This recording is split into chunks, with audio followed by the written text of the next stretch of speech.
नमस्कार दोस्तों, आर के स्टडी 94 यूट्यूब चैनल पर है आप सभी का एक बार फिर से स्वागत है। सभी को गुड इवनिंग।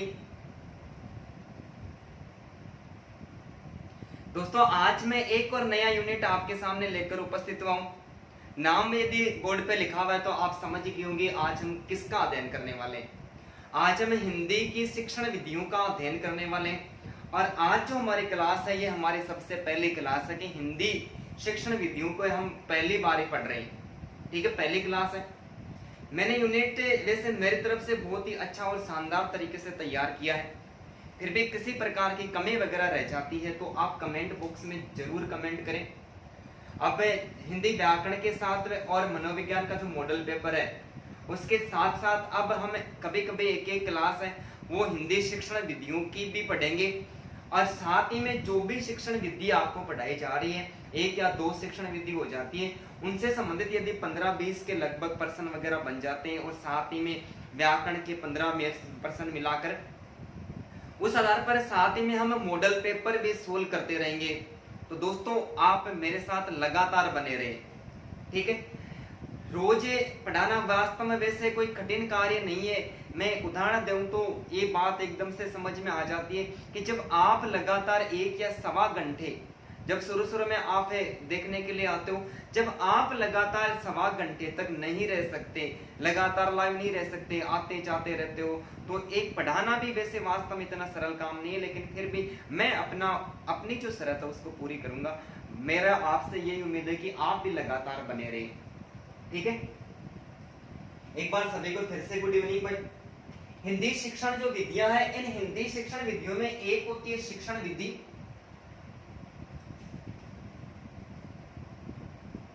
एक होती है शिक्षण विधि और दूसरी होती है शिक्षण प्रणाली।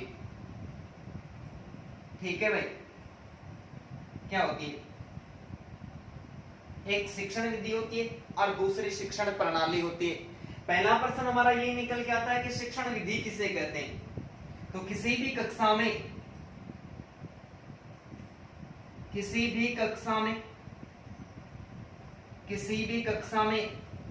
एक शिक्षक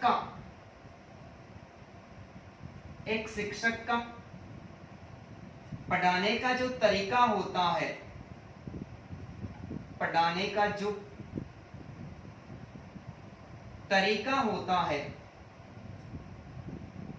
उसे शिक्षण विधि कहते हैं। बात समझ में आई है क्या? एक होती है शिक्षण विधि और दूसरी होती है शिक्षण प्रणाली। शिक्षण विधि किसे कहते हैं? किसी भी कक्षा में, चाहे वो अध्यापक पहली क्लास में पढ़ा रहा हो, चाहे वो 10वीं क्लास में पढ़ा रहा हो, 12वीं क्लास में पढ़ा रहा हो, उससे कोई फर्क नहीं पड़ेगा। किसी भी कक्षा में एक शिक्षक का पढ़ाने का जो तरीका होता है उसे शिक्षण विधि कहते हैं।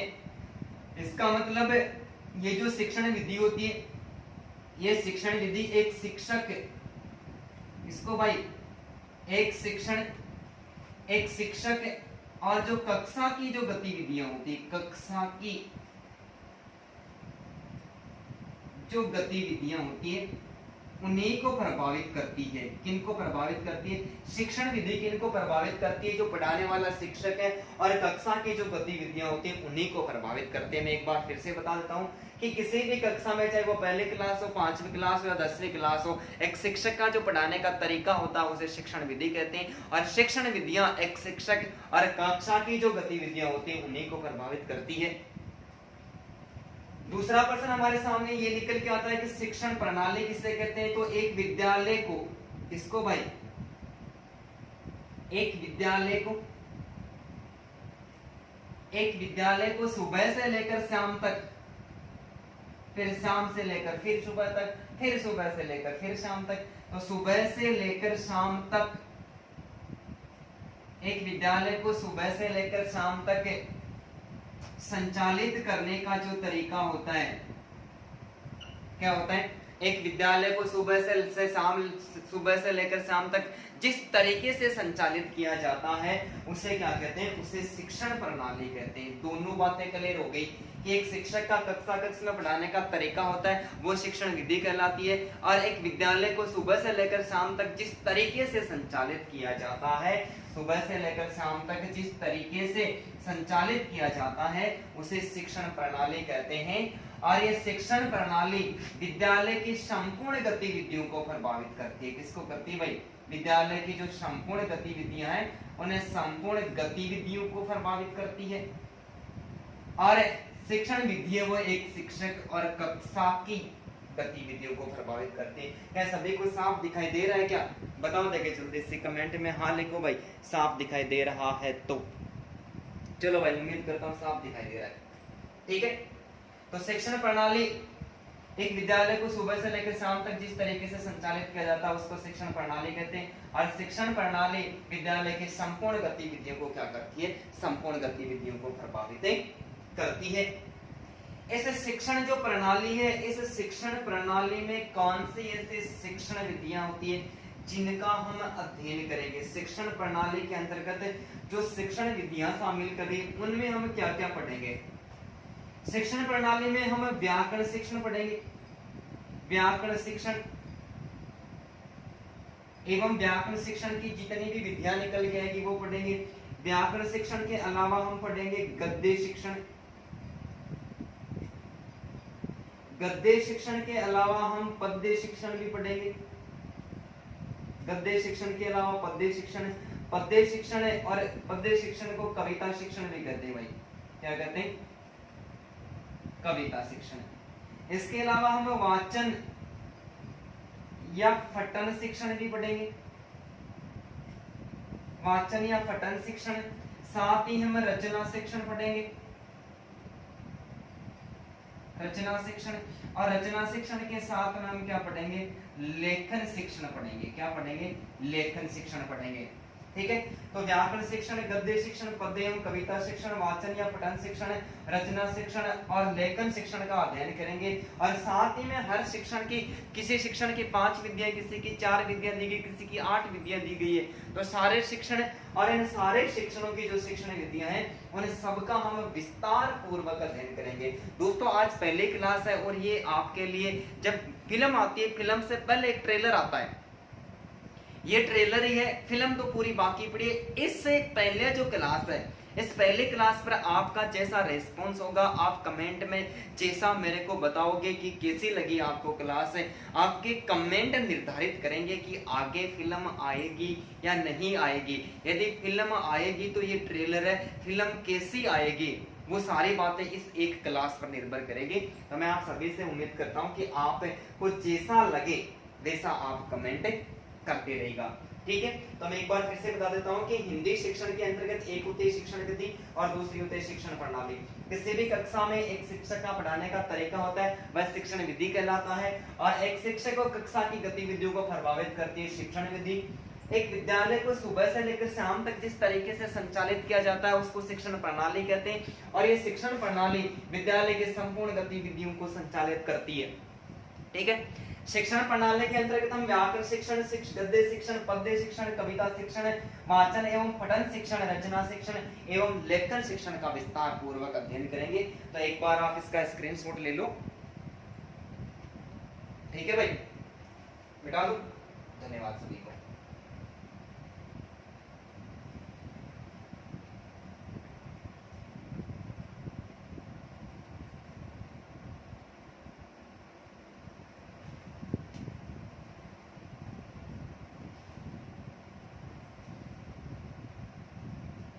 देखो सबसे पहले हम अध्ययन करेंगे व्याकरण शिक्षण का। किसका अध्ययन करेंगे? व्याकरण शिक्षण एवं व्याकरण शिक्षण की विधियां। ठीक है, व्याकरण शिक्षण किसका अध्ययन करेंगे भाई? सबसे पहले हमें व्याकरण शिक्षण का। ये जो व्याकरण शब्द है, ये व्याकरण शब्द वी और आ उपसर्ग, वी और आ उपसर्ग, क्री धातु एवं अन्य प्रत्यय के योग से बना है भाई। किसके योग से बना है? अन, संस्कृत में जिसको लूट प्रत्यय कहते हैं। ठीक है, तो ये व्याकरण शब्द है, ये व्याकरण शब्द हिंदी का जो वी और आतो उपसर्ग है, क्री धातु है एवं अन्य प्रत्यय के योग से बना है और जिसका शाब्दिक अर्थ होता है व्यवस्थित करना। क्या करना भाई? शाब्दिक अर्थ होता है व्यवस्थित करना। व्याकरण शब्द वी और आ उपसर्ग क्री धातु एवं अन्य प्रत्यय के योग से बना है जिसका शाब्दिक अर्थ होता है व्यवस्थित करना। क्या करना भाई? व्यवस्थित करना। अर्थात हम ऐसा कह सकते हैं कि अर्थात व्याकरण एक ऐसा शास्त्र है, व्याकरण एक ऐसा शास्त्र है जिसमें शब्द की उत्पत्ति का ज्ञान करवाया जाता है, शब्द का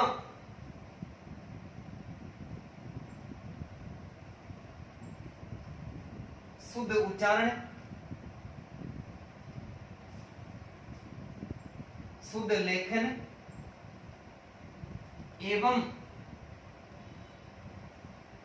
शुद्ध प्रयोग करना बालक को सिखाया जाता है। बालक को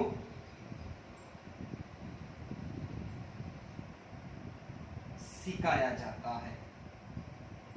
ठीक है भाई, व्याकरण में वी और आ उपसर्ग है, क्री धातु है और अन प्रत्यय का मेल है।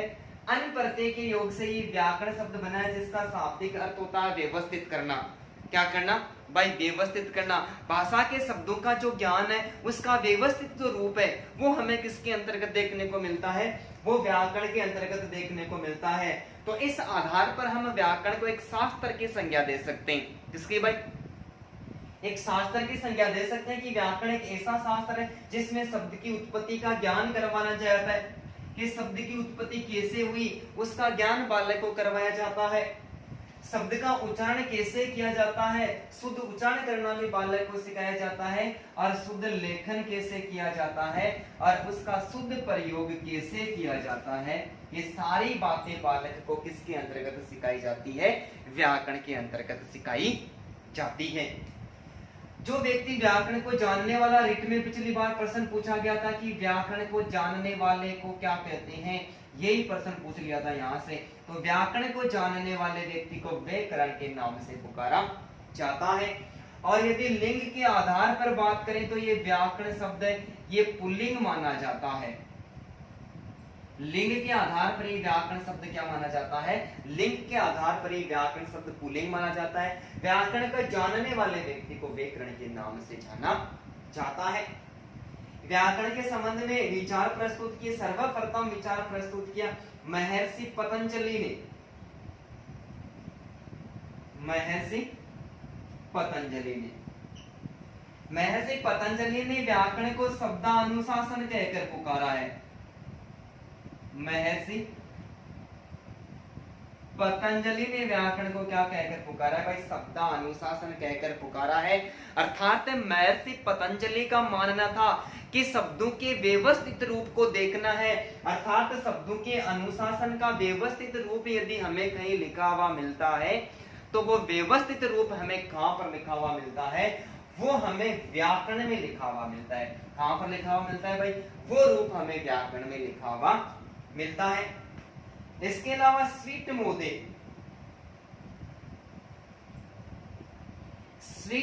ने व्याकरण को भाषा का व्यवहारिक विश्लेषण कहकर पुकारा है। ठीक है भाई, किसने? स्वीट मोदे ने व्याकरण को भाषा का व्यवहारिक विश्लेषण कहकर पुकारा है कि जो हम भाषा बोलते हैं, व्यवहारिक जीवन में जिस भाषा का उपयोग किया जाता है, उस भाषा का जो विश्लेषण है वो किसके अंतर्गत किया जाता है? उसका जो विश्लेषण है वो व्याकरण के अंतर्गत या व्याकरण शिक्षण के अंतर्गत किया जाता है। और इसके साथ ही एक और विचारक जिसका नाम है किशोरीलाल गोस्वामी, किशोरीलाल गोस्वामी। किशोरीलाल गोस्वामी ने इस व्याकरण को भाषा का भूगोल कहकर पुकारा है। क्या कहकर पुकारा है भाई? भाषा का भूगोल कहकर पुकारा है। किशोरीलाल गोस्वामी ने व्याकरण को भाषा का भूगोल कहकर पुकारा है और परिभाषित किया है कि किसी भी भाषा को सीखने का, किसी भी भाषा को सीखने का सबसे अच्छा जो मार्ग होता है, सबसे अच्छा मार्ग व्याकरण ही होता है। इसने स्वीकार किया, किशोरीलाल गोस्वामी ने, किसी भी भाषा को सीखने का सबसे अच्छा जो मार्ग होता है वो सबसे अच्छा मार्ग व्याकरण होता है। अतः व्याकरण को भाषा का मेरुदंड कहकर पुकारा है। क्या कहकर पुकारा है? अतः व्याकरण को भाषा का मेरुदंड कहकर पुकारा है कि व्याकरण भाषा के रीढ़ की हड्डी होती है। कि जिस प्रकार एक व्यक्ति का शरीर है और उस शरीर में जो रीढ़ की हड्डी होती है वो महत्वपूर्ण होती है, ठीक उसी प्रकार भाषा को सीखने के लिए ये व्याकरण होती है, ये व्याकरण महत्वपूर्ण होती है। इसलिए व्याकरण को भाषा का मेरुदंड कहकर पुकारा। किसने? किशोरीलाल गोस्वामी ने। एक बार फिर से बात करते हैं कि व्याकरण शब्द वो वी और आ उपसर्ग क्रिया धातु एवं अन प्रत्यय के योग से बना, जिसका शाब्दिक अर्थ होता है व्यवस्थित करना। अर्थात भाषा के शब्दों का जो व्यवस्थित रूप है वो हमें कहां पर लिखा हुआ मिलता है? व्याकरण के अंतर्गत लिखा हुआ मिलता है। तो ऐसा हम कह सकते हैं कि व्याकरण एक प्रकार का शास्त्र है जिसमें बालक को शब्द की उत्पत्ति का ज्ञान करवाया जाता है, शब्दों का शुद्ध उच्चारण करना सिखाया जाता है, शब्दों का शुद्ध लेखन एवं शुद्ध प्रयोग करना बालक को किसके अंतर्गत सिखाया जाता है? व्याकरण के अंतर्गत सिखाया जाता है। व्याकरण को जो जानता है उसको व्याकरण के नाम से जानते हैं। लिंग के आधार पर व्याकरण पुल्लिंग शब्द है, स्त्रीलिंग नहीं है। महर्षि पतंजलि ने व्याकरण को शब्दानुशासन कहकर पुकारा है कि शब्दों का व्यवस्थित और अनुशासित रूप यदि हमें देखने को मिलता है तो वो हमें व्याकरण के अंतर्गत मिलता है। श्रीट मोधे ने व्याकरण को भाषा का व्यवहारिक विश्लेषण कहकर पुकारा है, जबकि किशोरीलाल गोस्वामी ने भाषा का भूगोल कहकर पुकारा है और कहा है कि किसी भी भाषा को सीखने का सबसे अच्छा मार्ग होता है व्याकरण होता है। अतः व्याकरण को भाषा का मेरुदंड की संज्ञा दी गई है। ठीक है भाई, उम्मीद करता हूं कि आपको आसानी के साथ में समझ में आ रहा होगा। यदि आसानी के साथ में समझ में आ रहा है तो दोस्तों कमेंट में आप हाँ लिखें, मैं फिर आगे बढ़ता हूं। आप तब तक स्क्रीनशॉट ले भाई,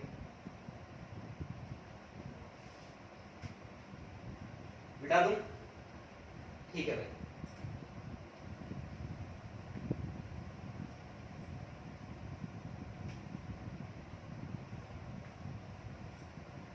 ये तो व्याकरण शिक्षण की सामान्य जानकारी होगी।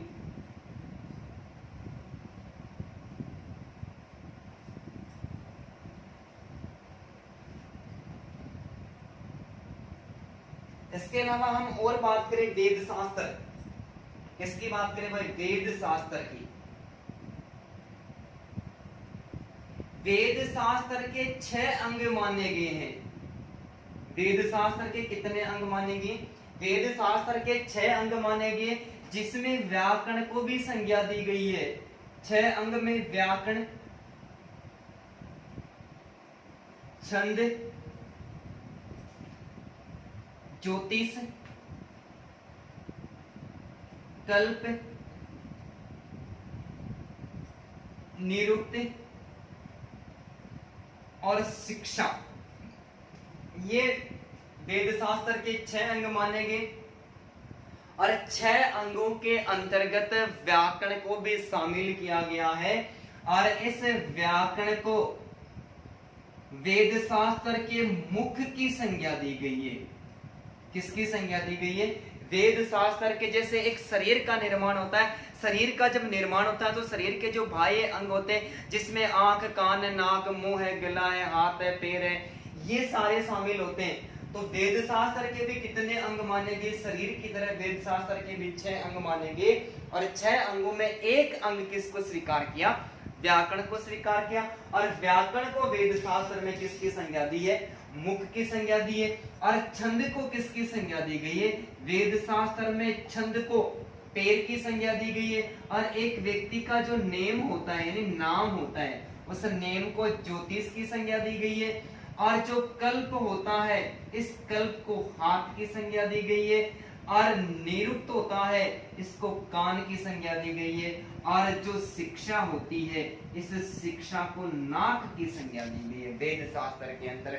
जिस प्रकार से एक शरीर के बाह्य अंग होते हैं और उनसे मिलकर एक ठोस शरीर बनता है, ठीक उसी प्रकार ये वेद शास्त्र बना हुआ है। वेद शास्त्र में व्याकरण, छंद, ज्योतिष, कल्प, निरुक्त और शिक्षा को शामिल किया गया है। ये 6 अंग मानेंगे, जिसमें व्याकरण को भी शामिल किया गया है। और व्याकरण को किसकी संज्ञा दी गई है भाई?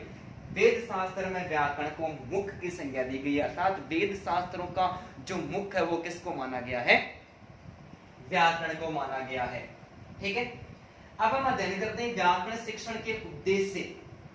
बहुत खतरनाक प्रश्न है दोस्तों, मैंने हर यूनिट से प्रश्न बनाने का प्रयास किया है। जो जो यूनिट हमारा समाप्त होने वाला है उससे संबंधित मैं बहुत सारे प्रश्न लेके आऊंगा आपके सामने, और रिट की एग्जाम में पहले पूछे गए जितने भी व्याकरण से शिक्षण विधि से प्रश्न है, मैं आपसे 100% गारंटी लेता हूं कि मैं आपको जो पढ़ा रहा हूं ये सारे के सारे वो प्रश्न आप मिलान कर लेना, सारे मेरी थ्योरी में आ जाएंगे। इसकी मैं 100% आपको गारंटी देता हूं, जितने भी प्रश्न है। लेकिन जो यूनिट चल रहा है आप उसके आधार पर मिलान कीजिए।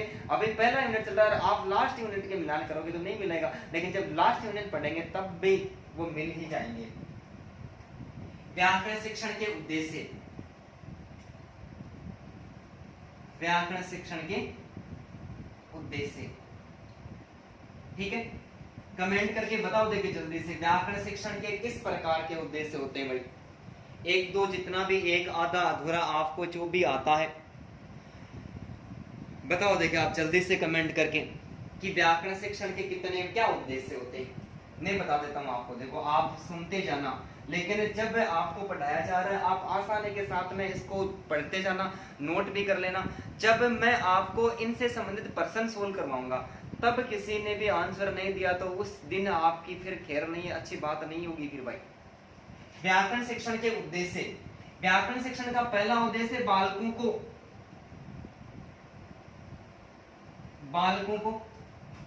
भाषा के नियमों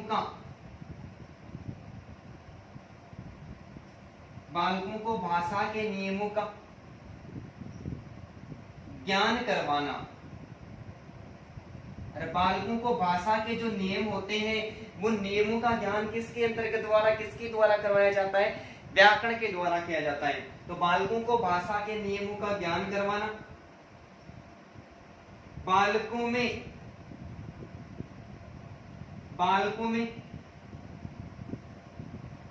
मूलभूत कौशलों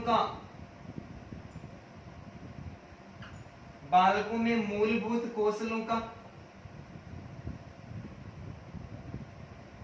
क्रमबद्ध विकास करना। मूलभूत कौशल कितने होते हैं भाई? 4 होते हैं, जिनका एक सूत्र निकलता है सुबोपली। क्या निकलता है? सुबोपली। सु से सुनना, बो से बोलना, पै से पढ़ना और ली से लिखना। सुबोपली, सुनना, बोलना, पढ़ना और लिखना, ये भाषा के मूलभूत कौशल होते हैं। तो बालकों में मूलभूत कौशलों का क्या करना? विकास करना। सबसे पहले बालक सुनते के बाद में वापस बोलते हैं और फिर पढ़ना सीखते हैं और अंत में जाकर क्या करना सीख जाते हैं? वो लिखना सीख जाते हैं। ये व्याकरण का दूसरा उद्देश्य माना जाता है। तीसरा उद्देश्य बालकों को शब्द रचना एवं वाक्य रचना का ज्ञान करवाना। बालकों को शब्द रचना एवं वाक्य रचना का ज्ञान करवाना। और चौथा विकल्प है बालकों को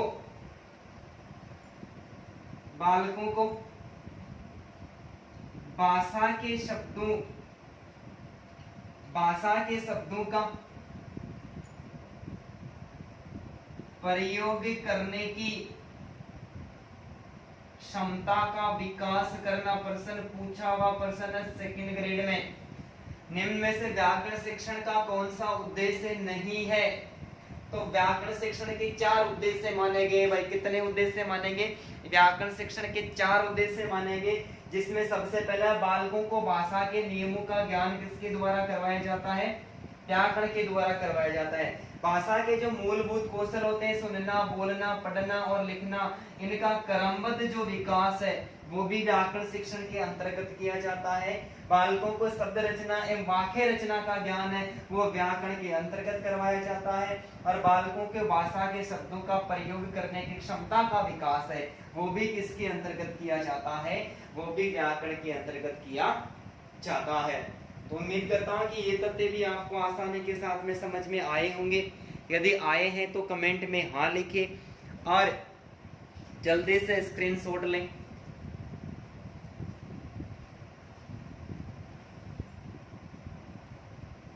ठीक है भाई, समझ में आ रहा है आसानी के साथ?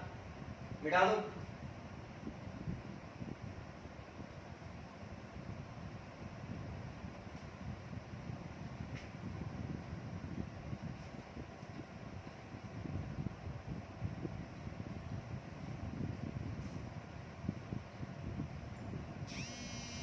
अब हम एकदम पटरी पर आते हैं।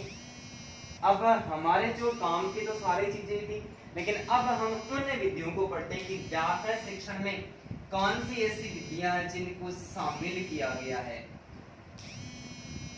व्याकरण शिक्षण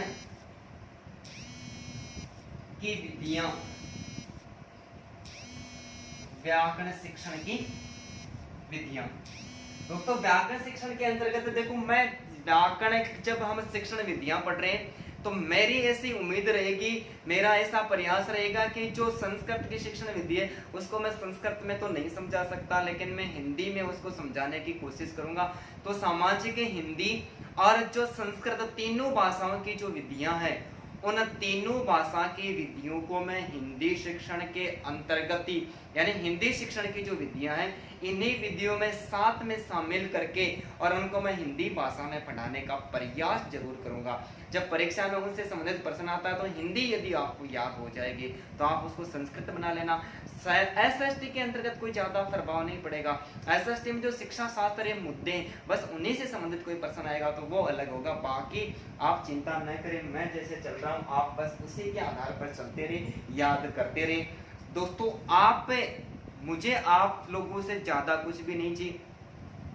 आप लोगों का प्यार और स्नेह है वो मेरे साथ हमेशा बना रहना चाहिए, क्योंकि कल्पना करने वाले सामाजिक तत्वों की तो कोई कमी नहीं है इस दुनिया में, लेकिन सामाजिक तत्वों की तरफ आपको बिल्कुल भी ध्यान नहीं देना है। आपको हमेशा अपने कर्म में लगा हुआ रहना है। ठीक है, तो हिंदी शिक्षण की जो विधियां हैं उन शिक्षण की विधियों में सबसे पहली जो विधि है वो है आगमन विधि। कौन सी विधि भाई? आगमन विधि। भाई शिक्षण हिंदी जो व्याकरण शिक्षण के अंतर्गत हम कौन सी विधियों का अध्ययन करेंगे? आगमन विधि,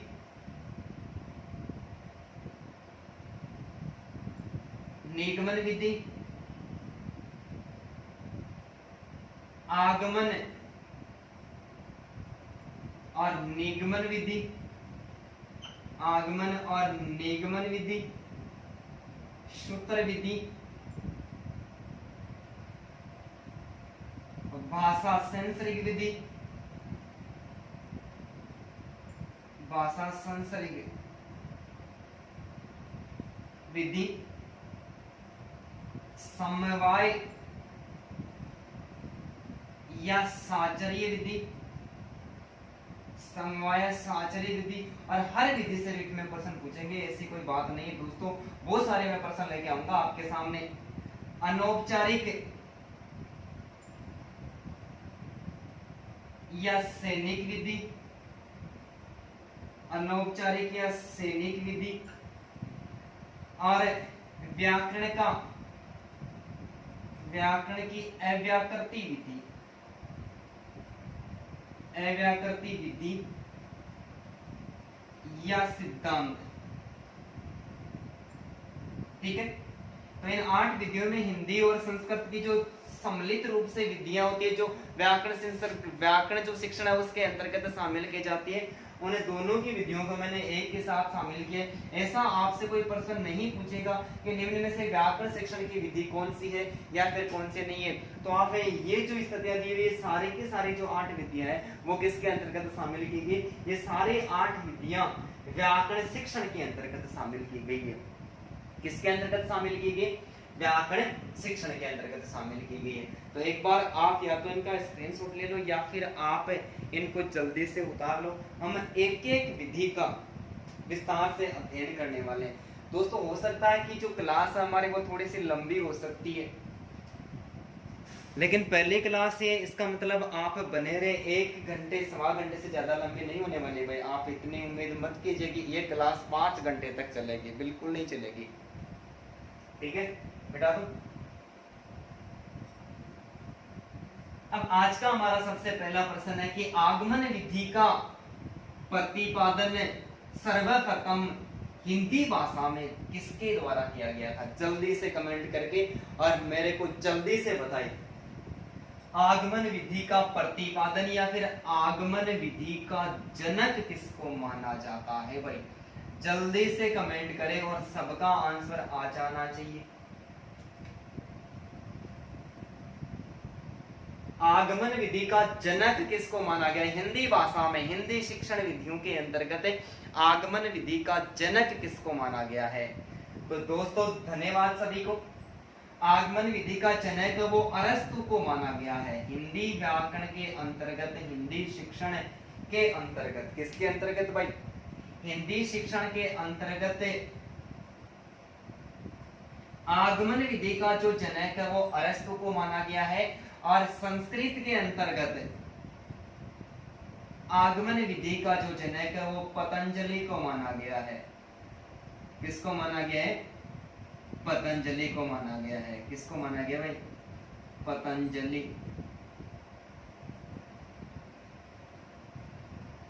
पतंजलि को माना गया। आप सभी ने धड़कन मूवी तो देखी होगी। कौन सी मूवी भाई? धड़कन मूवी तो देखी होगी। उस धड़कन मूवी के अंतर्गत अक्षय कुमार का नाम है वो राम रखा गया है और सुनील शेट्टी का नाम है वो देव रखा गया है। ठीक है, दोनों का नाम मिलाने पर उनका नाम रामदेव हो जाता है। तो फिर शिल्पा शेट्टी का नाम अंजलि नहीं रख के वहां पर पतंजलि रखना चाहिए था। कितने अच्छी कहानी बनती फिर। तो आगमन विधि का जनक हिंदी में अरस्तु को माना गया और संस्कृत में किसको माना गया? महर्षि पतंजलि को माना गया है। आगमन विधि का अर्थ किसका भाई? आगमन विधि का अर्थ बता सकता है कि आगमन का अर्थ क्या होता है? यानी आगमन विधि का नहीं, आगमन का अर्थ। आगमन का अर्थ क्या होता है? आगमन का अर्थ होता है विशिष्ट यानी प्रत्यक्ष। आगमन का अर्थ होता है प्रत्यक्ष, उदाहरण, अनुभव एवं प्रयोगों के द्वारा,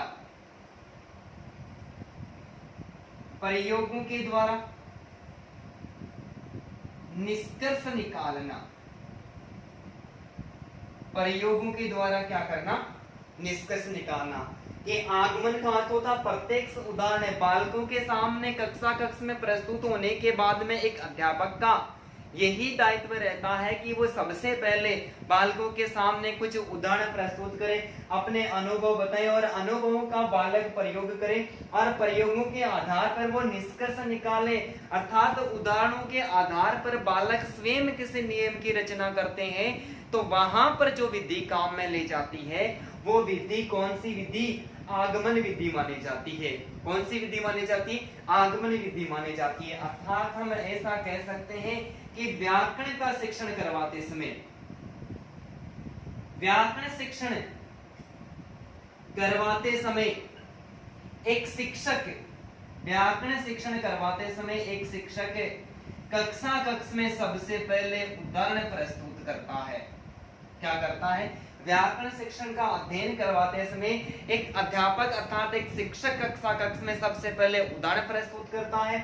उदाहरण प्रस्तुत करने के बाद में उन उदाहरणों की अन्य उदाहरणों के साथ में समानता व तुलना करता है, और समानता और तुलना करने के बाद में कुछ और यानी अन्य उदाहरण प्रस्तुत करता है, अन्य उदाहरण प्रस्तुत करता है, अन्य उदाहरण प्रस्तुत करता है। और अन्य उदाहरण प्रस्तुत करने के बाद में विद्यार्थी स्वयं क्या करते हैं? किसी नियम की रचना करते हैं। यदि इस प्रकार का अध्ययन जिस विधि के अंतर्गत किया जाता है उसको आगमन विधि के नाम से जाना जाता है।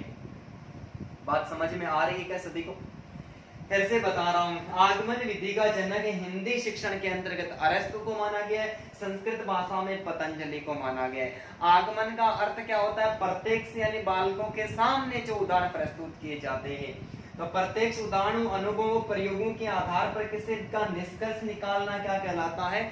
आगमन कहलाता है। तो ऐसा कह सकते हैं कि आगमन विधि के अंतर्गत अध्यापक व्याकरण जब पढ़ाता है सबसे पहले उदाहरणों को क्या करता है? वो बालकों के सामने प्रस्तुत कर देता है। फिर ऐसे कोई उदाहरण प्रस्तुत करता है जिनकी बालक आपस में तुलना करते हैं, समानता प्रकट करते हैं। समानता प्रकट करने के बाद में अध्यापक फिर से और उदाहरण प्रस्तुत करते हैं, और उदाहरण प्रस्तुत करने के बाद में विद्यार्थी अंत में क्या करते हैं? किसी नियम की रचना करते हैं। इस प्रकार का जो शिक्षण है, व्याकरण शिक्षण है, वो कौन सी विधि के अंतर्गत किया जाता है? वो आगमन विधि के अंतर्गत किया जाता है। उम्मीद करता हूं कि समझ में आया होगा। स्क्रीनशॉट ले लो भाई, और भी अध्ययन करेंगे आगे भी।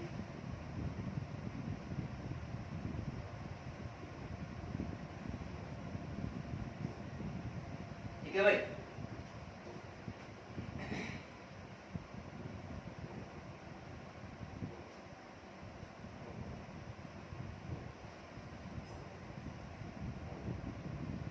अब देखो, आगमन विधि के अंतर्गत कुछ विद्वान हुए, साहित्यकार हुए, जिन्होंने क्या किया? आगमन विधि को परिभाषित भी किया, और जिन्होंने परिभाषित किया उनमें से सबसे पहला है जायसी के अनुसार। तीन विचारकों ने आगमन विधि की परिभाषा दी है। जायसी, प्रोफेसर यंग और प्रोफेसर लेंडल। प्रोफेसर लेंडल, ठीक है। तीन विचारक हुए जिन्होंने आगमन विधि के संबंध में अपने मत प्रस्तुत किए हैं। तो जायसी कहता है कि विशिष्ट दृष्टांतों, विशिष्ट दृष्टांतों की सहायता से, विशिष्ट दृष्टांतों की, विशिष्ट दृष्टांतों की सहायता से किसी सामान्य नियम का, किसी सामान्य नियम का, किसी सामान्य नियम का विधि पूर्वक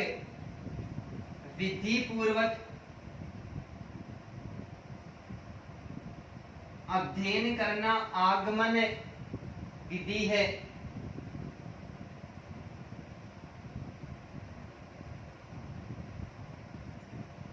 आगमन विधि है कि विशिष्ट दृष्टांत, दृष्टांत उदाहरणों को कहते हैं भाई। दृष्टांत किसको कहते हैं?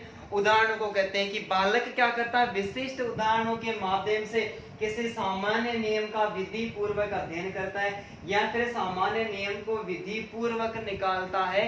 तो इस प्रकार की जो विधि होती है उसको आगमन विधि के नाम से जाना जाता है। किसके नाम से?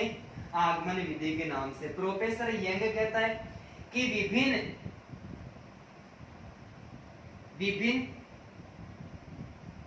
स्थूल तथ्यों के आधार पर, विभिन्न स्थूल तथ्यों के आधार पर बालक मानसिक योग्यता, बालक अपनी मानसिक योग्यता का प्रयोग करता हुआ, प्रयोग करते हुए, लिखो भाई, प्रयोग करते हुए किसी नियम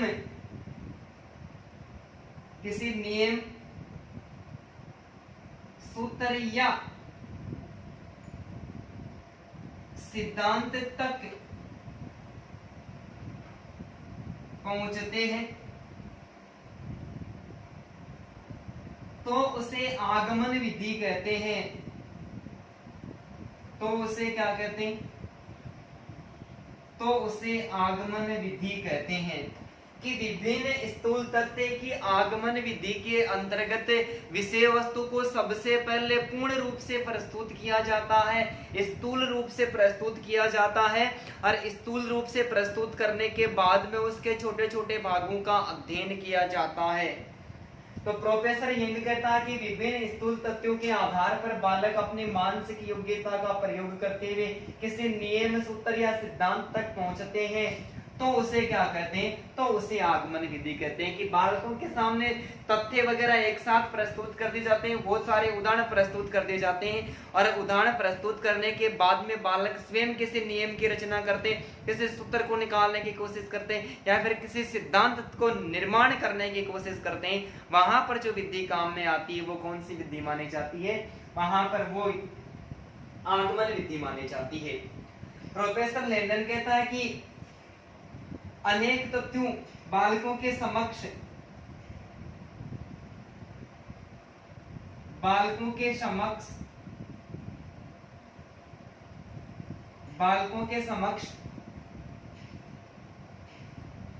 अनेक तथ्यों,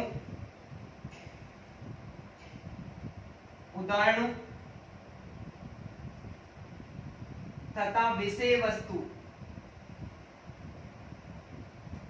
तथा विषय वस्तु को प्रस्तुत करने के तत्पश्चात बालक किसी निष्कर्ष तक पहुंचते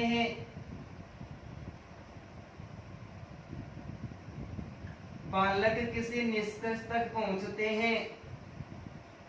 तो उसे आगमन विधि कहते हैं। कि बालकों के समक्ष यानी सामने अनेक प्रकार के तथ्य प्रस्तुत किए जाते हैं, अनेक विषय वस्तु, अनेक प्रकार के उदाहरण प्रस्तुत कर दिए जाते हैं, और उनके बाद में बालक किसी निष्कर्ष पर पहुंचते हैं तो वहां पर जो विधि काम में ली जाती है वो कौन सी विधि मानी जाती है? वो आगमन विधि मानी जाती है। भाई आगमन विधि के संबंध में 3 विचारकों ने परिभाषा दी है, जिसमें सबसे पहले परिभाषा जायसी के द्वारा दी गई कि विशिष्ट उदाहरणों की सहायता से बालक किसी सामान्य नियम का विधि पूर्वक अध्ययन करते हैं, फिर निष्कर्ष निकालते हैं, तो वहां पर आगमन विधि का प्रयोग कर रहा है वो बालक।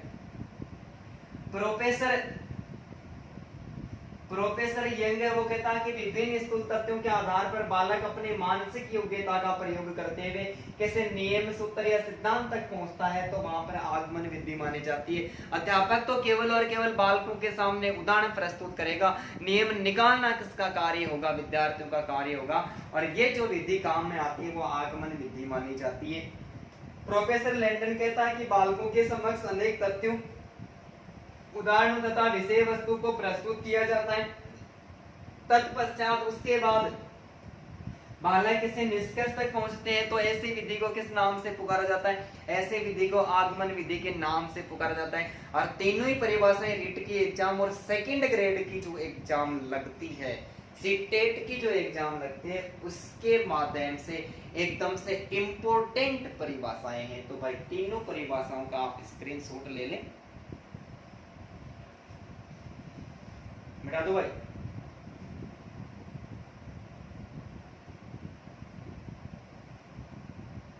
अब जो हमारा प्रश्न निकल के आ रहा है वो बहुत ही खास प्रश्न है, और उसमें से भी 2 बार प्रश्न पूछे जा चुके हैं, अलग अलग तरीके से प्रश्न पूछे जा चुके हैं। तो अलग अलग तरीके से भी प्रश्न पूछे जा चुके हैं, उनकी भी हम चर्चा करेंगे। कैसे करेंगे वो मैं आपको अभी बताऊंगा। इसके अलावा मैंने उसके प्रश्न भी तैयार किए जब पर्सन सोल्व करवाऊंगा तब तो आप ही बताओगे, ठीक है, ध्यान रखना भाई। आगमन विधि के शिक्षण सूत्र, आगमन विधि के शिक्षण सूत्र, आगमन विधि के कौन कौन से शिक्षण सूत्र माने जाते हैं, जल्दी से कमेंट करिए और जल्दी जल्दी कमेंट करके बताएं। लास्ट में सारे तो मैं बताने वाला हूं। दोस्तों गलती हो रही है कोई बात नहीं है, लेकिन आप बताने का प्रयास करें, क्योंकि आगमन और निगमन विधि इन दोनों से संबंधित प्रश्न एग्जाम्स में पूछे जा भी चुके हैं, आगे पूछे जाने की संभावना भी है, इसलिए शिक्षण सूत्र हमें याद होना परम आवश्यक है। कमेंट करो, देखिए जल्दी से आपका क्या रिएक्शन निकल के आता है। इतने में मैं पानी पी लेता हूं।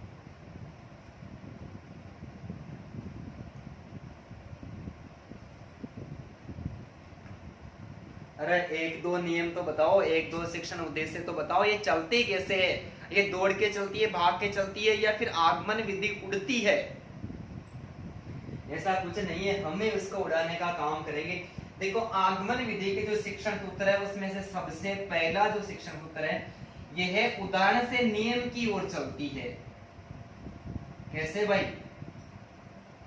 ये उदाहरण से नियम की ओर चलती है, बहुत ही इंपॉर्टेंट है। मैं यहाँ पर दोनों विधियों के उदाहरण एक साथ क्लियर करवाने जा रहा हूं। ये उदाहरण से नियम की ओर चलती है, शिक्षण सूत्र उदाहरण से नियम की ओर, ठीक है भाई। उदाहरण से नियम की ओर, विशिष्ट से सामान्य की ओर,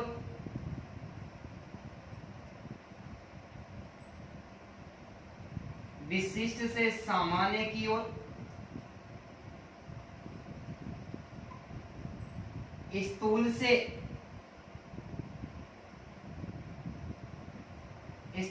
सूक्ष्म की ओर,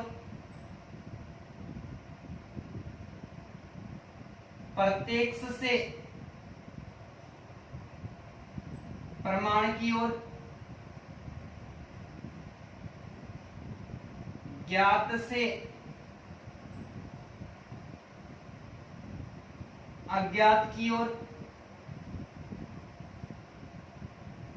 मूर्त से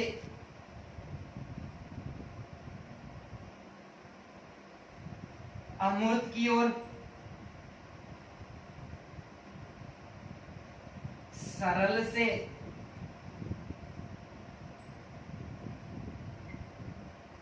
कठिन की ओर, और आठवां शिक्षण सूत्र है पूर्ण से अंश की ओर है, पूर्ण से अंश की ओर।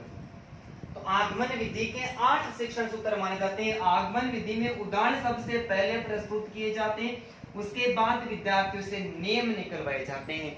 सामान्य जो विशिष्ट उद्देश्य हैं वो पहले बताए जाते हैं और उसके बाद में सामान्य उद्देश्य बताए जाते हैं।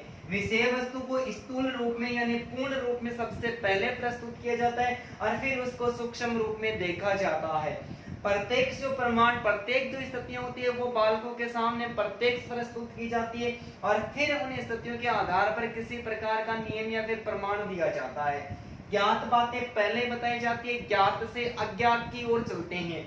मूर्त यानी प्रत्यक्ष से अमूर्त की ओर चलते हैं। सरल बातें पहले बताई जाती है, कठिन बातें बाद में बताई जाती है। विषय वस्तु को पूर्ण रूप से सबसे पहले प्रस्तुत किया जाता है और उसके बाद में इसको छोटे छोटे भागों में विभाजित कर दिया जाता है। दोस्तों बहुत बार REET second grade C TET की एग्जाम में प्रश्न पूछे जा चुके हैं कि निम्न में से कौन सा शिक्षण सूत्र आगमन विधि से संबंधित है या फिर कौन सा शिक्षण सूत्र संबंधित नहीं है।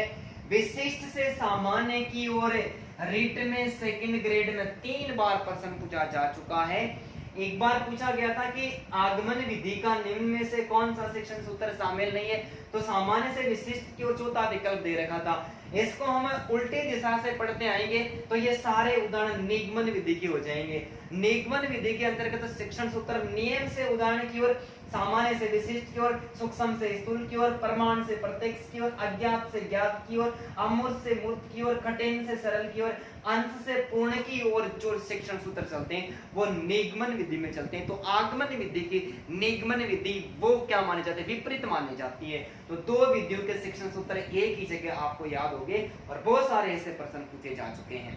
ठीक है, अब मैं आपको एक प्रश्न देता हूं कि निम्न में से आगमन विधि के रिट लेवल फर्स्ट 2015 में पूछा गया प्रश्न है। रिट लेवल फर्स्ट 2015 में पूछा गया प्रश्न है और प्रश्न पूछा गया है आगमन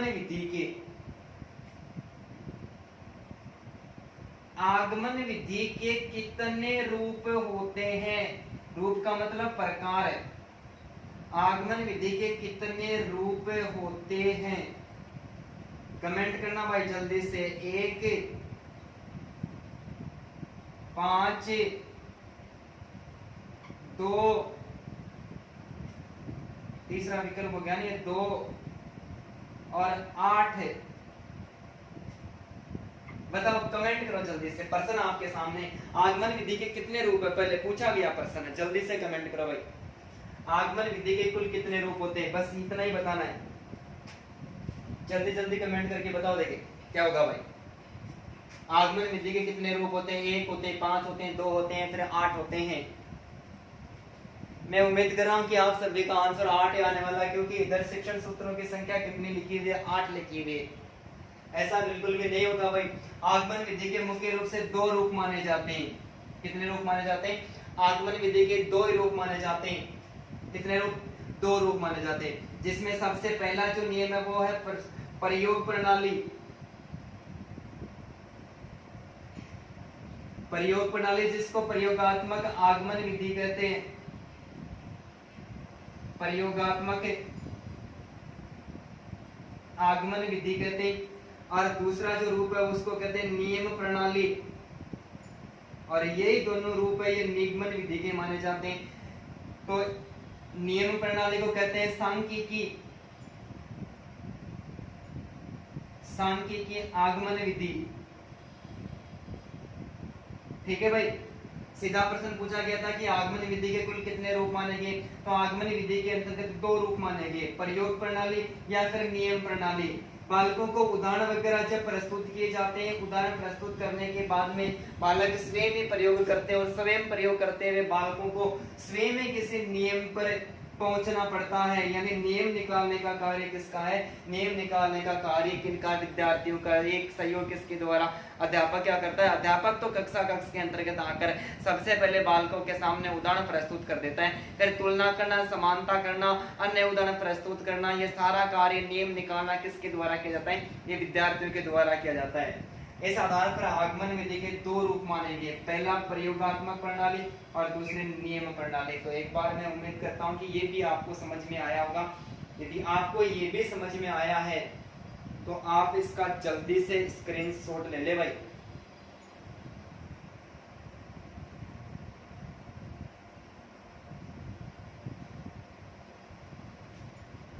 समझ में आ रहा है तो दोस्तों कमेंट में आप हाँ भी करो। देखिए सभी को समझ में आ रहा है, मैटर कैसा है वो भी लिखो, और अच्छा लग रहा है नहीं लग रहा है वो भी लिखो। सारी बातें आप कमेंट करके मेरे को बताओ। तो मैं ऐसी ही एक और क्लास फिर आपके सामने आगे लेके आऊंगा। यदि पहली बार में ऐसा लगे कि यार ये मैटर शानदार नहीं है तो फिर तो इस क्षेत्र में प्रयास करने का कोई फायदा ही नहीं होगा। ठीक है, अब हम पढ़ते हैं आगमन विधि के चरण या सोपान।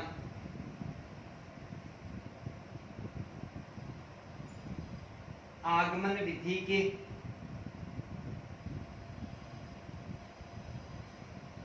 चरण या सोपान।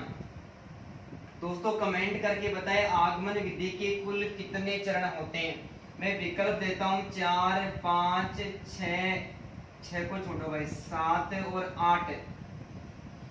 जल्दी से कमेंट करके बताओ आगमन विधि के चरण या सोपान कितने होते हैं। 4 चरण होते हैं, 5 होते हैं, 7 होते हैं, फिर 8 होते हैं। जल्दी से कमेंट बॉक्स में कमेंट करो।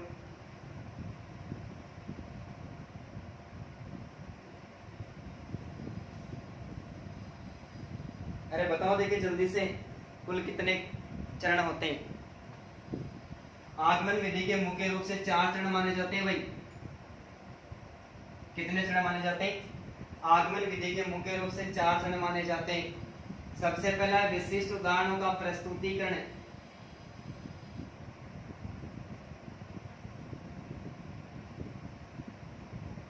विशिष्ट उदाहरणों का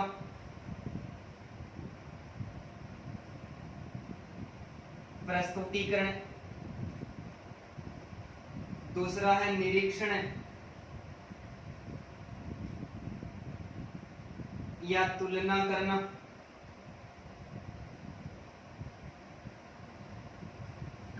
तीसरा है नियम बनाना या सामान्यीकरण करना, नियम बनाना या फिर सामान्यीकरण करना। और इसका जो चौथा विकल्प है वो चौथा विकल्प है सत्यापन, परीक्षण या पुष्टि करना। सत्यापन, परीक्षण या पुष्टि करना। आगमन विधि के कितने चरण माने गए, प्रश्न पूछा भी जा चुका। निम्न में से कौन सा सोपान या चरण आगमन विधि से संबंधित नहीं है? ठीक है, तो विशिष्ट 4 सोपान माने गए। विशिष्ट उदाहरणों का प्रस्तुतिकरण करना, निरीक्षण या तुलना करना, नियम बनाना, सामान्यीकरण करना और सत्यापन या परीक्षण करना। ठीक है, विशिष्ट उदाहरणों के अंतर्गत सर्वप्रथम अध्यापक क्या करता है? सर्वप्रथम अध्यापक बालकों के सामने कुछ उदाहरण प्रस्तुत करता है। सर्वप्रथम अध्यापक क्या करता है? सर्वप्रथम अध्यापक बालकों के सामने कुछ उदाहरण प्रस्तुत करता है। जैसे WAL के वॉक, TAL के टॉक, ठीक है, वॉक है, टॉक है, और CHAL के यानी चौक है। बालकों के सामने क्या करता है? सर्वप्रथम अध्यापक कोई उदाहरण प्रस्तुत करता है, जैसे वॉक है, टॉक है और चौक है। इस प्रकार के उदाहरण प्रस्तुत करता है। उदाहरण प्रस्तुत करने के बाद में इन उदाहरणों का निरीक्षण या फिर तुलना की जाती है।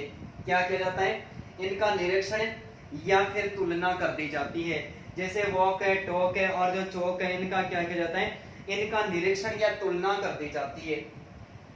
तुलना क्या कर दी जाती है कि तुलना करने के बाद में विद्यार्थी इस निष्कर्ष पर पहुंचे, विद्यार्थी निष्कर्ष पर पहुंचे कि वॉक, टॉक और जो चौक है, इन शब्दों का यदि हम उच्चारण करते हैं, क्या करते हैं? ध्यानपूर्वक सुनना। इन शब्दों का यदि हम उच्चारण करते हैं तो उच्चारण करने के बाद में जो एल लिखा हुआ है, ये एल साइलेंट हो जाता है या फिर एल लुप्त हो जाता है। अरे तुलना करिए क्या तीनों में क्या समानता है। विशिष्ट उदाहरण का प्रस्तुतिकरण के अंतर्गत अध्यापक सबसे पहले क्या करता है? उदाहरण प्रस्तुत करता है। अध्यापक सबसे पहले उदाहरण प्रस्तुत करता है, जैसे वॉक है, टॉक है, चौक है, ऐसे उदाहरण प्रस्तुत किया। इनकी आपस में तुलना करी, समानता प्रकट की, तो क्या आया कि इनका सबका जब उच्चारण करते हैं, इनका उच्चारण करने पर जो एल लिखा हुआ है, ये एल या तो साइलेंट या फिर इसका उच्चारण क्या हो जाता है? लुप्त हो जाता है। ऐसे वॉक को यदि एल बोलते तो ये वाल्क बोला जाता, इसका मतलब ये साइलेंट हो गया। तो वॉक, टॉक और चौक यदि बोला तो एल क्या हो गया? साइलेंट हो गया। समानता प्रकृत कर दी क्या? अरे कर दी मेरे दोस्तों। फिर क्या कहता है? नियम बनाया जाता है। एक नियम बालकों के सामने बनाया जाता है। एक मिनट भाई, बालकों के सामने नियम बनाया जाता है। और नियम क्या बनाया जाता है? नियम ये बनाया जाता है कि किसी भी शब्द के अंत में, किसी भी शब्द के अंत में यदि ए, एल और के लिखा हुआ हो, ए प्लस एल प्लस के लिखा हुआ हो, ए एल के, ए एल के, ए एल के, किसी भी शब्द के अंत में ए एल के लिखा हुआ हो, उच्चारण करने पर एल लुप्त हो जाता है। एल क्या हो जाता है? लुप्त हो जाता है। बात समझ में आई है क्या? अरे नियम बना लिया क्या? एक नियम हो गया कि अब विद्यार्थी को रटवाने की कहाँ आवश्यकता, नियम ही बता दिया कि जब किसी भी पद के, किसी भी शब्द के अंत में ए एल के लिखा हो, पहला अक्षर कुछ भी हो, अंत में क्या आना चाहिए? ए एल के, ए एल के, ए एल के लिखा हुआ हो, तो क्या होगा? इन दोनों के बीच में उच्चारण करने पर इन बीच में जो एल लिखा हुआ है वो क्या हो जाएगा? लुप्त हो जाएगा। क्या हो जाएगा? लुप्त हो जाएगा। ठीक है। सत्यापन, परीक्षण या पुष्टि करना। सत्यापन, परीक्षण या पुष्टि करने के लिए क्या किया जाता है? अध्यापक बालकों के सामने अन्य उदाहरणों का प्रस्तुतिकरण करता है। क्या करता है वो? और कुछ उदाहरणों को प्रस्तुत करता है जिसमें एल जैसे साइलेंट रहता है, जैसे हाफ, हाफ, हाफ के अलावा काफ, ठीक है, बाम, पाम और काम। कुछ और उदाहरण प्रस्तुत करता है और उदाहरण प्रस्तुत करने के बाद में उनकी पुष्टि, परीक्षण या फिर सत्यापन कर देता है कि कहीं पर भी कोई भी यदि नाम लिखा हुआ रहता है और उनके बीच में यदि कहीं एल लिखा हुआ रहता है तो बीच में लिखा हुआ एल है वो लगभग साइलेंट ही होता है। तो ये आगमन विधि के 4 चरण या फिर सोपान माने गए। दोस्तों मैंने बेहतरीन तरीके से समझाने का प्रयास किया है, फिर भी किसी प्रकार की कोई गलती वगैरह हो जाती है तो मैं आप सभी से क्षमा प्रार्थी हूँ। मैं आप कमेंट बॉक्स में करके आप कमेंट करके मेरे को कमेंट में बता दें कोई गलती वगैरह रहती है, कोई तथ्य छूट जाता है तो मैं नेक्स्ट जो भी क्लास होगी उसमें बताने का पूरा प्रयास करूंगा। यहाँ तक मेरा जहाँ पर मानना है, जो उम्मीद मैं लेकर आपके सामने आया था उसके आधार पर मैंने इस विधि में से कुछ छोड़ा नहीं है, मैं और भी आपको बताने वाला हूँ, अभी पूरी नहीं हुई है। तो उदाहरण, विशेष उदाहरणों का प्रस्तुतिकरण करना। सबसे पहले अध्यापक क्या करता है? विद्यार्थियों के सामने उदाहरण प्रस्तुत करता है। निरीक्षण या तुलना करना, विद्यार्थी आपस में तुलना करते, उच्चारण करते और तुलना करने पर समानता ये निकल के आती है कि जब किसी भी जो उदाहरण है उसका उच्चारण करते हैं तो उनके बीच में लिखा हुआ एल है वो साइलेंट या लुप्त हो जाता है। फिर नियम या सामान्यकरण करना, नियम बना लिया कि किसी भी शब्द के अंत में ए एल के लिखा हुआ है तो बीच में आने वाला एल है वो उच्चारण करने पर हमेशा लुप्त हो जाता है, ऐसा नियम बना लिया। फिर स्थापन या परीक्षण या पुष्टि करना, अन्य उदाहरणों को प्रस्तुत करना कि इसके अंतर्गत मानना क्या अध्यापक क्या करता है? अन्य उदाहरण प्रस्तुत करता है जिसमें एल लिखा हुआ रहता है और वो एल क्या माना जाता है? साइलेंट माना जाता है। तो ये आगमन विधि के कुल 4 चरण माने गए। आप चारों का स्क्रीनशॉट ले लो, नेक्स्ट और बात करते हैं।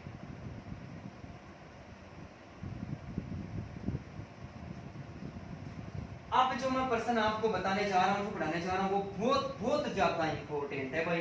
रीट सीटेट यानी फर्स्ट ग्रेड की जो एग्जाम लगती है उसी में से भी अब की बात जो फर्स्ट ग्रेड की एग्जाम लगी थी उसमें से भी शिक्षण विधियों में से 3% पूछ लिए थे। ऐसा कहते हैं कि शिक्षण विधि शामिल नहीं है, लेकिन ऐसे कोई भी एग्जाम छोड़ते नहीं है जिसमें शिक्षण विधि से संबंधित कोई पर्सन नहीं करते हैं। अब हम पढ़ते हैं आगमन विधि के गुण या विशेषताएं। आगमन विधि के कौन कौन से गुण हैं और कौन सी विशेषताएं हैं। प्रश्न हमारा यही बनेगा कि आगमन विधि का कौन सी विशेषता है या फिर कौन सी विशेषता नहीं है। तो इस विधि की पहली विशेषता है कि इस विधि में बालकों को तर्क शक्ति, बालकों की तर्क शक्ति, विचार शक्ति एवं निर्णय शक्ति का विकास होता है। निर्णय शक्ति का विकास होता है। भाई आगमन विधि से यदि अध्ययन करवाएंगे तो क्या होगा? तो आगमन विधि से यानी इस विधि के प्रयोग से बालकों में तर्क शक्ति, विचार शक्ति एवं निर्णय की जो शक्ति है इसका क्या होता है? विकास होता है। यह एक मनोवैज्ञानिक विधि मानी जाती है। ये रिट में प्रश्न पूछा गया प्रश्न है, कौन सी विशेषता नहीं है। यह एक मनोवैज्ञानिक विधि मानी जाती है। यह एक मनोवैज्ञानिक विधि मानी जाती है। यह एक मनोवैज्ञानिक विधि मानी जाती है जिसमें बालकों में जिससे बालकों में आत्मविश्वास एवं आत्मनिर्भरता, आत्मविश्वास एवं आत्मनिर्भरता की भावना उत्पन्न होती है। आत्मनिर्भरता या फिर आत्मविश्वास की जो भावना है वो उत्पन्न होती है। इस विधि में बालक स्वयं ही नियम की खोज करते हैं, स्वयं ही नियम की खोज करते हैं। अतः इस विधि के प्रयोग से बालकों में खोजी प्रवृत्ति का विकास होता है, खोजी प्रवृत्ति का विकास होता है, खोजी प्रवृत्ति का विकास होता है। कैसे? कि अध्यापक तो बालकों के सामने उदाहरण प्रस्तुत करता है, क्या करता है? उदाहरण प्रस्तुत करता है। उसके नियम किसके द्वारा निकाले जाते हैं? नियम तो विद्यार्थियों के द्वारा निकाले जाते हैं। जैसे उदाहरण मैं आपके सामने प्रस्तुत कर रहा हूं, रवि ने कहा कि वह कल जयपुर जाएगा। रवि ने कहा कि वह कल जयपुर जाएगा, तो इस वाक्य में रवि, वह, कल और जाएगा में किस प्रकार के व्याकरण के रूप निकल के आते हैं? भाई जल्दी से कमेंट करो कि रवि क्या है, वह क्या है, कल क्या है और जाएगा क्या है। जल्दी से बता देगा मेरे को कमेंट करके।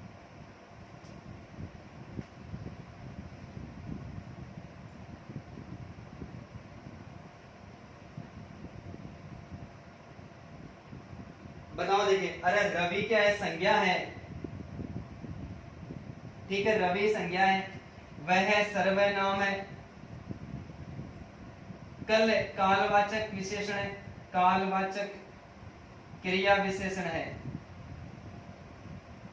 जयपुर, जयपुर में संज्ञा है, व्यक्तिवाचक संज्ञा है, और जाएगा ये क्या है? क्रिया है। जाएगा क्या है भाई? क्रिया है। तो उदाहरण प्रस्तुत करता है कि इस विधि में बालक स्वयं में नियम की खोज करते हैं, अतः बालकों में, इस विधि के प्रयोग से बालकों में खोजी प्रवृत्ति का विकास होता है। तो अध्यापक को उदाहरण प्रस्तुत किया कि रवि ने कहा कि कल जयपुर जाएगा। अब नियम विद्यार्थी निकालेंगे।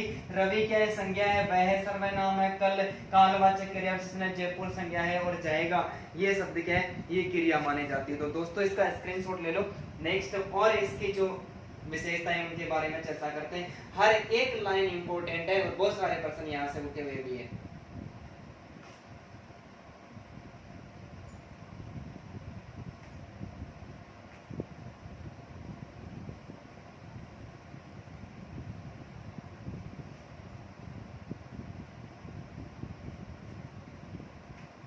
चौथा है, चौथी विशेषता है, इस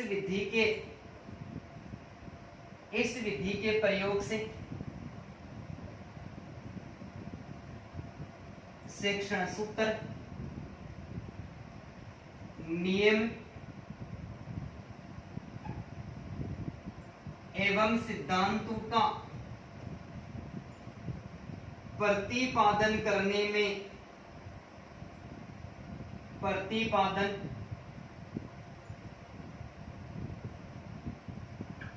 में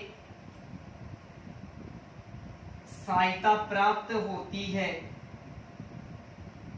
सहायता प्राप्त होती है। प्राथमिक स्तर की कक्षाओं के लिए, प्राथमिक स्तर की कक्षाओं के लिए यह विधि विशेष उपयोगी मानी जाती है, विशेष उपयोगी। प्राथमिक कक्षाओं के लिए वह विधि विशेष उपयोगी मानी जाती है क्योंकि छोटे बालकों को व्याकरण सिखाने की यह उपयुक्त विधि है। छोटे बालकों को व्याकरण सिखाने की ये उपयुक्त विधि है। ठीक है। इसके अलावा इस विधि से प्राप्त जो ज्ञान है वो स्थायी होता है। इस विधि से जो प्राप्त ज्ञान है वो स्थायी होता है। इस विधि द्वारा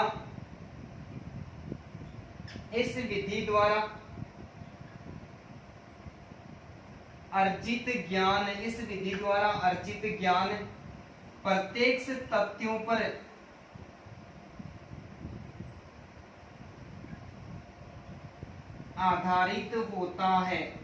तथ्यों पर आधारित होता है। इस विधि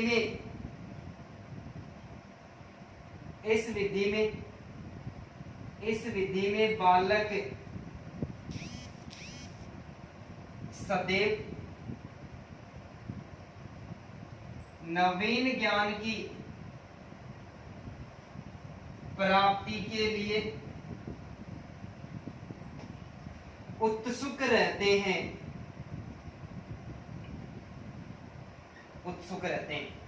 कि इस विधि के प्रयोग से शिक्षण सूत्र नियम तथा सिद्धांतों का प्रतिपादन करने में सहायता मिलती है। कि बालकों के सामने जब उदाहरण प्रस्तुत कर दिए जाते हैं और उदाहरणों के आधार पर वो कोई शिक्षण सूत्र निकालते हैं या फिर किसी नियम या किसी सिद्धांत की रचना करते हैं, तो उदाहरणों के माध्यम से क्या मिलती है, उन बालकों को सहायता मिलती है। प्राथमिक स्तर की कक्षाओं के लिए विशेष उपयोगी मानी जाती है। कक्षा छोटी जो कक्षाएं होती है, छोटी कक्षाओं के जो बालक है उनको उदाहरण प्रस्तुत पहले करें और उसके बाद में उनसे नियम वगैरह निकलवाएं, तो छोटे बालकों के लिए ये विशेष उपयोगी मानी जाती है। ठीक है। तो प्राथमिक स्तर की कक्षाओं अर्थात छोटे बालकों को व्याकरण सिखाने की उपयुक्त विधि मानी जाती है। इस विधि से प्राप्त ज्ञान स्थायी होता है। स्थायी क्यों होता है कि इस विधि में अध्यापक क्या करता है, अध्यापक तो केवल उदाहरण प्रस्तुत करता है। नियम किसको निकालने पड़ते हैं, नियम स्वयं विद्यार्थी निकालता है। जब कोई कार्य विद्यार्थी स्वयं करता है तो स्वयं प्राप्त किया हुआ ज्ञान है वह एकदम से स्थायी हो जाता है। इस विधि द्वारा अर्जित ज्ञान प्रत्यक्ष तथ्यों पर आधारित होता है। अरे प्रत्यक्ष उदाहरण प्रस्तुत करता है विद्यार्थियों के सामने अध्यापक और फिर उन्हीं के बारे में बताता रहता है। तो इस विधि में बालक सदैव नवीन ज्ञान की प्राप्ति के लिए तैयार रहता है। हर बार क्या करता है, बालक सोचते हैं कि अब की बार मेरे को कैसा उदाहरण बताएगा, अब की बार कैसा उदाहरण बताएगा। और इस विधि की जो लास्ट विशेषता है वो 10वीं विशेषता है कि इस विधि के माध्यम से बालकों में विषय वस्तु के प्रति रुचि का विकास होता है। किसका विकास होता है, रुचि का विकास होता है। मैंने आगमन विधि की 10 गुण या 10 विशेषताएं बताई है और आज तक जितने भी एग्जाम में प्रश्न पूछे गए हैं इनमें से एक भी विशेषता बाहर से नहीं है। मैंने कहीं पर 2 विशेषताओं को एक साथ भी कर दिया जो एक ही साथ इनका उल्लेख हो रहा हो। तो आज तक इतने भी जो प्रश्न पूछे जा चुके हैं आप मिलान करना, सारी विशेषताएं इन्हीं में से एक भी विशेषता बाहर से नहीं है। तो दोस्तों आप इसका भी एक बार स्क्रीनशॉट ले लो।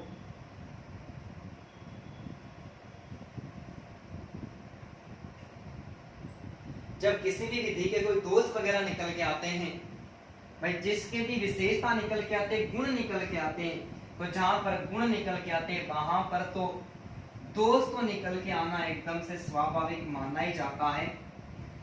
एक प्रश्न दोष से संबंधित भी पूछा गया है और उस प्रश्न को मैंने घुमा फिरा के तैयार किया है। जब मैं आपके सामने वो प्रश्न लेकर आऊंगा तो आपका दिमाग चक्कर नहीं खा जाए तो आप मेरे को कह देना कि आप प्रश्न मैंने शानदार तरीके से बनाए दोस्तों आपके सामने, लेकिन मैं बहुत जल्दी लेके आऊंगा क्योंकि सारा मैटर वो इतना जल्दी तैयार करना आसान नहीं होता कि बहुत सारे ऐसे काम है। इसके अलावा बहुत सारे काम है जो करने पड़ते हैं। केवल पढ़ना ही एकमात्र उद्देश्य नहीं होता। तो इसका जो सबसे पहला दोष है वो दोष ये है कि उच्च स्तर के प्राथमिक शिक्षा के जो बालक होते हैं उनके लिए विशेष उपयोगी है। तो पहला दोष क्या हो गया, अरे शिक्षण विधि तो वही सर्वश्रेष्ठ उपयोगी है जो सभी स्तर के बालकों के लिए विशेष उपयोगी हो। लेकिन यह है इसका पहला जो दोष है वो क्या है? उच्च स्तर के, उच्च कक्षा स्तर के, उच्च कक्षा स्तर के बालकों के लिए, बालकों के लिए विशेष उपयोगी नहीं है। अरे छोटे कक्षाओं के बालकों के लिए उपयोगी है। इसका मतलब जो बड़े कक्षाएं होती है उन बड़े कक्षाओं के लिए, बड़ी कक्षा के जो बालक होते हैं उनके लिए विशेष उपयोगी नहीं मानी जाती है। इसके अलावा नियमीकरण एवं सामान्यीकरण करना, नियमीकरण एवं सामान्यीकरण करना विद्यार्थी तथा शिक्षक, विद्यार्थी तथा शिक्षक दोनों के लिए ही, दोनों के लिए ही कठिन कार्य है। अरे हर उदाहरण का नियम निकालना कोई सामान्य बात नहीं है। हर उदाहरण का नियम निकालना विद्यार्थी के लिए और इसके अलावा जो शिक्षक है इसके लिए, दोनों के लिए कठिन कार्य बन जाता है।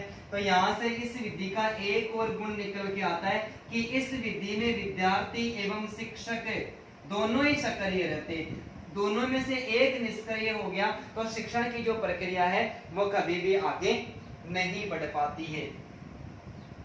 इस विधि से यदि शिक्षण कार्य करवाता है तो शिक्षण कार्य,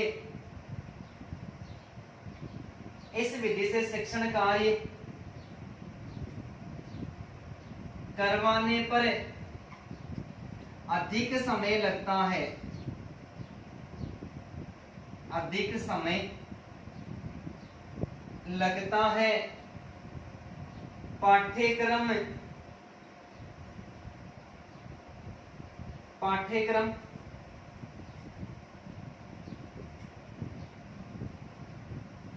समय पर पूर्ण नहीं हो पाता है, पाठ्यक्रम समय पर पूर्ण नहीं हो पाता है।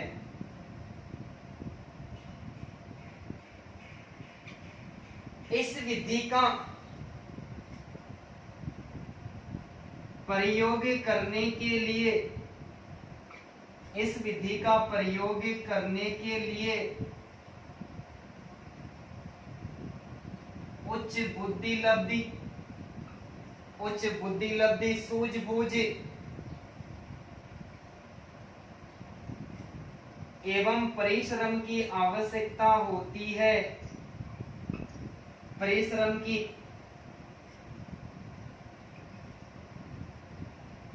आवश्यकता होती है। अतः प्रत्येक बालक को ज्ञान करवाना आसान काम नहीं है, प्रत्येक बालक को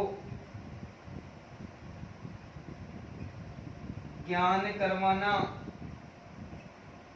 आसान कार्य नहीं है। और एक और इसका दोष निकल के आता है कि अप्रशिक्षित अध्यापक इस विधि द्वारा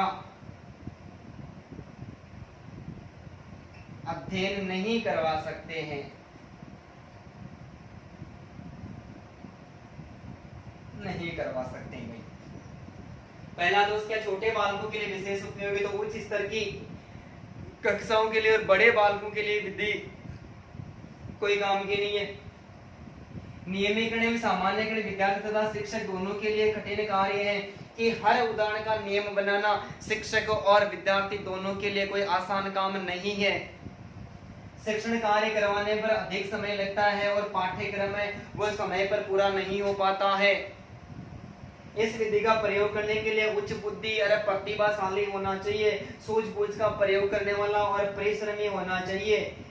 परिश्रम की आवश्यकता होती है तब प्रत्येक बालक को प्रत्येक बालक को ज्ञान करवाना आसान काम नहीं है। अरे क्लास में बैठना भी कोई आसान काम है क्या? बिल्कुल आसान काम नहीं है। लगातार 1 घंटे देखना भी आसान काम नहीं है। और जो लगातार मेरे साथ बने हुए हैं उन्हें सभी को मेरी तरफ से बहुत बहुत धन्यवाद दोस्तों। लगातार मेरे साथ ऐसे बने रहे, ठीक है। प्रशिक्षित अध्यापक इस विधि के द्वारा अध्यापन नहीं करवा सकते, तो ये इस विधि के 5 दोष माने जाते हैं। और इन दोषों के साथ ही हमारी एक जो शिक्षण विधि है वो समाप्त हो गई है। अब आपको वीडियो कैसा लगा, कैसा मैटर मैंने तैयार किया है, आप दोस्तों कमेंट बॉक्स में जरूर कमेंट करें। आपको 1 मिनट का टाइम है, जल्दी से आप कमेंट करें। उसके आधार पर मैं नेक्स्ट जो निगमन विधि है उसको मैं तैयार करूंगा। इनसे संबंधित पर्सन है जो मैंने कुछ बनाए और कुछ मैं और बनाने की कोशिश करूंगा।